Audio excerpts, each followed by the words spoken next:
Welcome to the Learning Pines YouTube. We hope this video helps. You'll start by making sure the Roku is online and current. Once done, update system software from settings so the YouTube channel installs reliably. Make sure you're signed into the Roku account tied to your device. This simplifies channel installation and syncing. Now go to the home screen and get ready to add a channel. That first step triggers the install flow and any necessary compatibility checks, so don't skip it. Once on the home screen, navigate to Streaming Channels and use Search to find YouTube. Choose the official app and add channel to install it.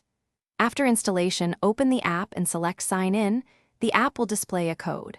You'll use your phone or computer at YouTube.com/activate to enter that code and authorize the TV.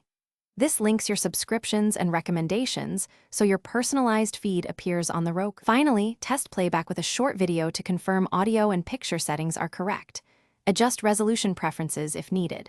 If the activation code fails, make sure your phone/computer and Roku are on the same network and re-enter the code at YouTube.com/activate. If YouTube does not appear or crashes, restart the Roku, check for system updates, then remove and re-add the channel. That sequence resolves most installation and login problems. Thanks for watching. Consider subscribing if we helped you.